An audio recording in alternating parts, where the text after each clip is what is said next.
E aí, pessoal, beleza? Hoje nós vamos começar a estudar o componente eletrônico mais revolucionário da história. Só para vocês terem uma ideia, é esse o elemento que está por trás dos computadores pessoais, dos smartphones, de toda a tecnologia da eletrônica digital. Esse componente é tão importante que até os cientistas que desenvolveram a teoria por trás dele ganharam o Prêmio Nobel de Física no ano de 1956. E de quem é que eu estou falando? Eu estou falando do nosso transistor, mais especificamente do transistor bipolar de junção. E o que é um transistor? A gente pode, para esse início, tratar o transistor como um elemento eletrônico com três terminais, no qual a corrente entre dois dos seus terminais, chamados de terminais principais, ela é controlada por um terceiro terminal. O transistor começou a ser estudado visando substituir um outro elemento muito utilizado lá nos primórdios da eletrônica, que era a válvula. Só que a válvula ela tinha alguns problemas, principalmente mecânicos, relacionados ao seu peso e ao seu tamanho, que inviabilizavam o surgimento de projetos que estavam começando lá em meados do século passado. Começou-se a trabalhar então com o transistor e hoje nós temos aí essa tecnologia tão evoluída a ponto de termos processadores muito bons na palma da nossa mão em um smartphone. Então vamos iniciar conhecendo o porquê do nome desse componente, transistor bipolar de junção. Então o transistor, como eu já falei, ele é um elemento que tem três terminais. No caso do transistor bipolar de junção, esses terminais eles são a variação dos nossos semicondutores P e N. Por exemplo, nós podemos ter aí a variação de dois materiais do tipo N e um material do tipo P, formando aí uma espécie de sanduíche. Esse material tipo P da parte central, nós podemos dividi-lo dessa forma aí como a ilustração mostra. E aí o que é que nós formamos? Nós formamos duas junções PN. Então o termo junção vem dessas duas junções que existem no interior do transistor. E o que é uma junção PN, pessoal? Nós já estudamos bastante, tem vídeo aqui no canal mostrando aí o que é uma junção PN. Vou deixar marcado aqui para vocês assistirem. Uma junção PN nada mais é do que um diodo. Então, o terminal central, que é aquele terminal através do qual nós vamos conseguir controlar a corrente entre os outros dois terminais do transistor, ele fica conectado aí aos anodos desse transistor, nesse caso, e a corrente vai fluir entre os seus dois terminais principais. Mas você pode se perguntar aí, como é que a corrente vai fluir nesse sentido se eu tenho um diodo reversamente polarizado? Bom, do ponto de vista de condução de corrente, esse diodo da parte superior do circuito, ele se assemelha muito ao nosso diodo Zener, do ponto de vista de condução de corrente, não de estabilização de tensão. Nós estudamos que nos semicondutores do tipo N, nós vamos ter excessos de portadores de carga negativos, que são os elétrons livres, e no semicondutor do tipo P, nós vamos ter excessos de lacunas, ou portadores de cargas positivos. À temperatura ambiente, ocorre aquele fenômeno de recombinação entre os elétrons do lado N e as lacunas do lado P, formando cargas elétricas positivas no semicondutor tipo N e negativas no semicondutor do tipo P. Isso aqui vai formar as nossas regiões de depleção. Então, no transistor bipolar de junção, ou simplesmente TBJ, nós temos duas regiões de depleção, porque nós temos duas junções. Nós vamos ver agora o que é que nós precisamos fazer para fazer com que esse transistor comece a conduzir corrente. Então eu vou iniciar conectando uma fonte de tensão constante aí à esquerda do meu circuito, com o polo positivo dessa fonte VA conectado ao semicondutor do tipo P e o negativo ao semicondutor tipo N do lado esquerdo. O que é que isso vai acontecer? Eu vou fazer com que o potencial elétrico negativo dessa fonte de tensão conectado ao meu semicondutor do tipo N, ele injete elétrons nesse circuito que vão se recombinar até atingirem o semicondutor do tipo P. Isso vai acontecer com uma grande quantidade de elétrons desse transistor. Por que com essa grande quantidade de elétrons? Porque na formulação dessa estrutura semicondutora tipo N, há um aumento da quantidade de elementos dopantes na construção desse semicondutor tipo N. Já no semicondutor do tipo P, o potencial elétrico positivo fará com que algumas lacunas sejam injetadas no semicondutor, retornando à sua fonte. Então nós temos agora o semicondutor tipo P com excessos de portadores de carga negativa, que nesse semicondutor eles são portadores minoritários.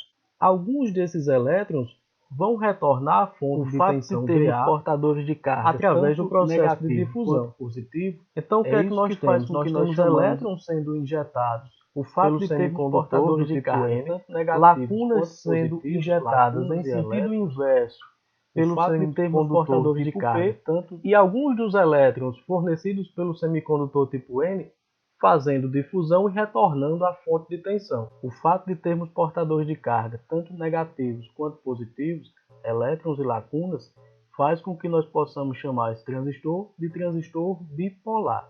Então essa é a origem do termo bipolar.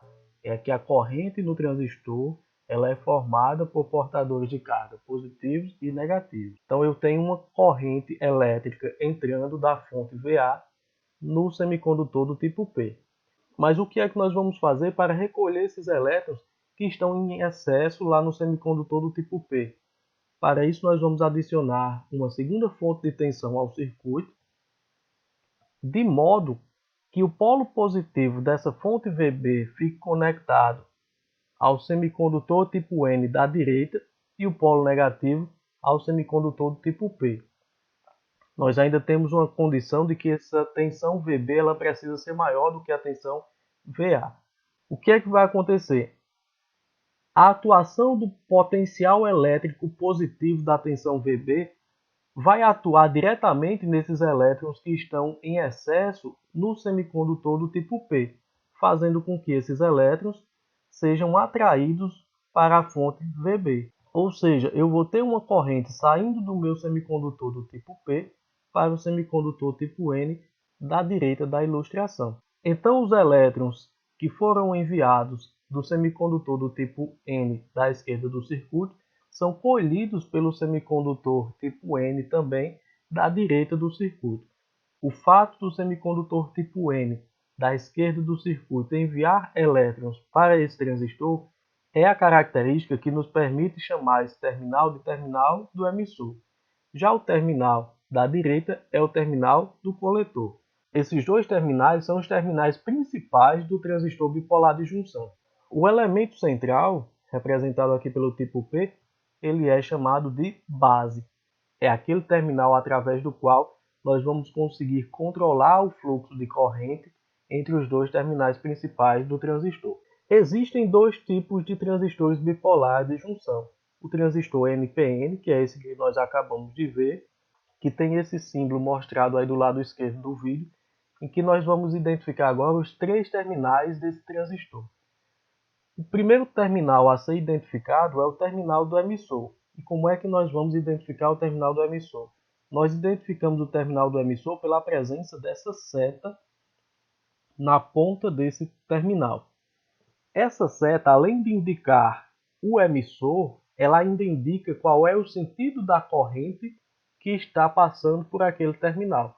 Então, se nós pudermos observar, essa seta está indicando uma corrente saindo desse terminal central, que nós já sabemos que é o terminal da base. Os outros dois terminais, base, o terminal central e o coletor, eles vão ter corrente em sentido inverso em relação à corrente de emissor. Então, se no transistor NPN a corrente está saindo da base, a corrente de coletor e a própria corrente de base vão precisar entrar nesse mesmo terminal da base. Em relação às tensões, no transistor NPN nós vamos ter uma queda de tensão chamada de VBE entre a base e o emissor, que ela é muito próximo de 0,7 volts para os nossos transistores. Por que 0,7 volts? Lembrem-se que a junção base-emissor ela é um diodo de junção. Então temos aquela queda de tensão característica de 0,7 volts. Outra tensão muito importante aqui no estudo dos transistores é a tensão coletor-emissor, tensão entre os terminais do coletor e do emissor. Essa tensão, em conjunto com a corrente de coletor, vão definir o ponto de operação do nosso transistor. E o segundo tipo de transistor bipolar de junção é o transistor PNP. Qual é a diferença do transistor PNP para o transistor NPN? Basicamente, é o sentido de corrente e as polaridades das tensões. Então, nós já podemos identificar da mesma forma. O emissor é identificado pelo terminal que contém uma seta. Então, nós temos aqui na parte de baixo do símbolo. E a seta também indicando o sentido da corrente nesse terminal. Então, a corrente de emissor do transistor NPN, ela entra no terminal central, que é o terminal da base.